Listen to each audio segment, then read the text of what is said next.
आज का यही मेरा मार्ग है, कथा सुनाने का विषय यही है कि मुक्ति का भाव, भक्ति का भाव, आनंद का भाव, कल्याण का भाव जिन मनुष्यों के अंदर है, उनको धंधे को धंधे की तरह करना है, नींद को नींद की तरह लेना है, भोजन को भोजन की तरह करना है और भजन को भजन की तरह करना है, दान को दान की तरह करना है, तो आपके सब रास्ते मस्त रहेंगे।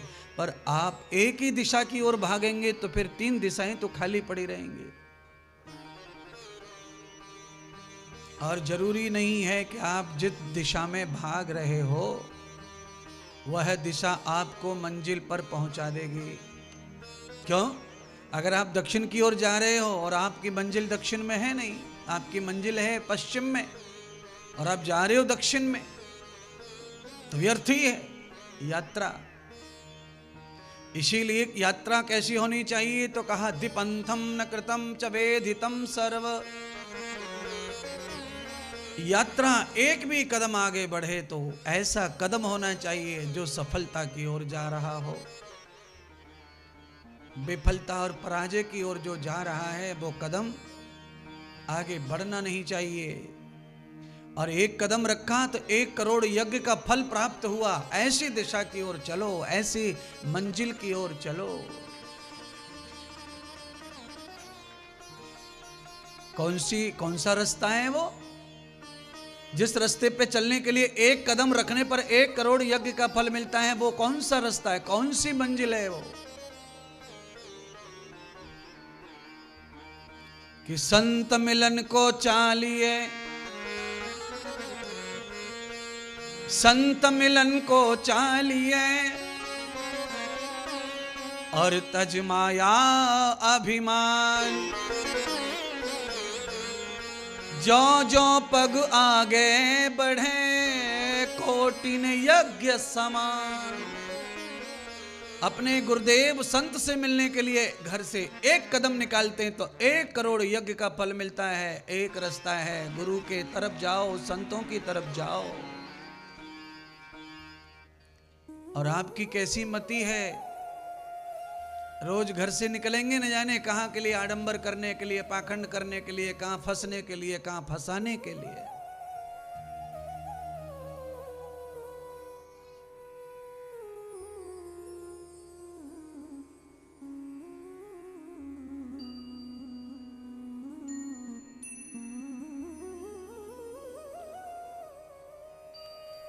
तो कहां जाना चाहिए? कहां की प्रार्थना करो? कैसा रास्ता मिलना चाहिए?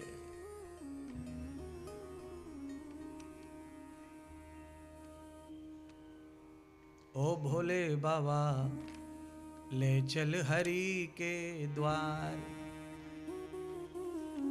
ओ भोले बाबा ले चल हरि के द्वार। जहां विराजे गौरा मैया, जहां विराजे गौरा मैया और गणपति की सरकार। ओ भोले बाबा ले चल हरि के, ओ भोले बाबा ले चल हरि के द्वार। ओ शंभू बाबा ले चल हरि के द्वार। हे शंकर बाबा ले चल हरि के द्वार।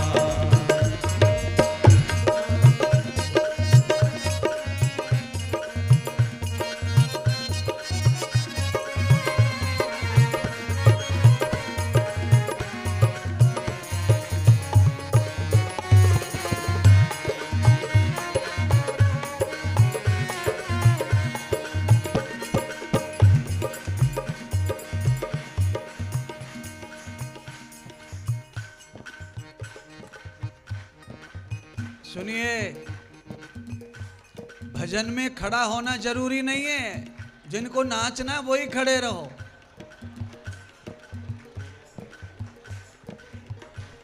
ऐसे नहीं बैठ के भी कर सको।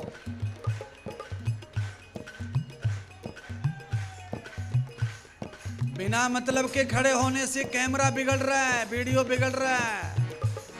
ओ भोले बाबा ले चले हरि के, हे भोले बाबा ले चले हरि के द्वार। हे भोले बाबा ले चले हरि के द्वार। जहाँ विराजे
शंकर बाबा की जटा विराजे, शंकर बाबा की जटा विराजे, शंकर भोले की जटा विराजे, शंकर भोले की जटा विराजे, भोले बाबा की जटा से बह रही, भोले बाबा की जटा से बह रही गंगा की निर्मल धार, ओ भोले बाबा हरि के द्वार, ये सुंदर भोले हे चले हरि के द्वार, हे सुंदर भोले हे चले हरि के द्वार, ओ भोले बाबा हे चले हरि के द्वार।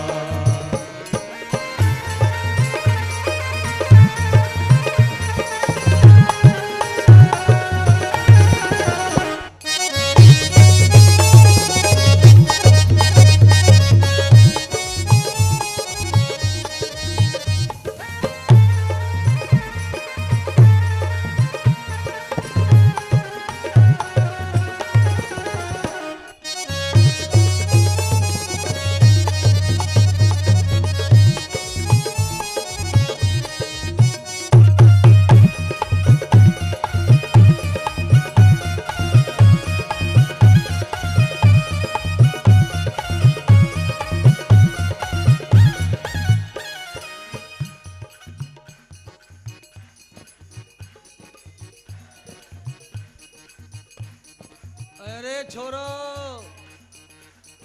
पर्दे के पीछे कुछ नहीं है, आ जाओ मैदान में बेटा, थोड़े पाप कम हो जाएंगे। व्हाट्सएप पे बहुत पाप कर रहे हो तुम। भोले बाबा को मुंडों की माला, भोले बाबा के मुंडों की माला, भोले बाबा के मुंडों की माला, भोले बाबा के मुंडों की माला, भोले बाबा के मुंडों की माला, भोले बाबा के मुंडों की माला, ओ भोले बाबा के गले में लटके, भोले बाबा के गले में लटके, देखो बिसियर ना, ओ भोले बाबा ले चले हरि के द्वार, ओ शंकर बाबा हे चले हरि के द्वार, हे भोले बाबा हे चले हरि के द्वार। हाँ भोले बाबा ला तो रहा है, प्रार्थना सुन ली भोले बाबा ने, पांडुरंग ला रहा एक एक को द्वार हरि के। मोबाइल को जेब में रख ले भोले, जरा दिखा कुछ कला, दिखा कला।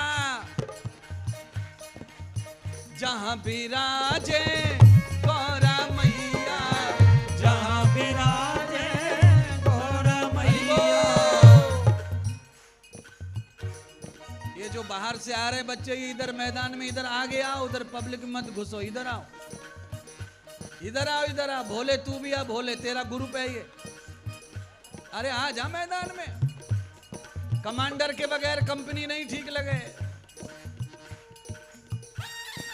हाँ?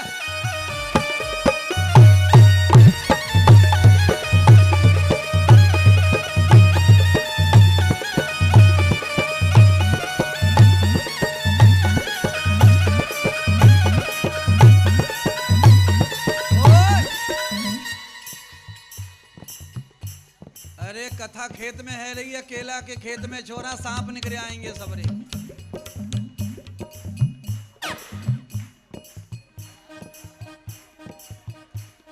इधर खड़े होने के लिए नहीं है, माता बहनों को देख लो, कुछ सीख लो।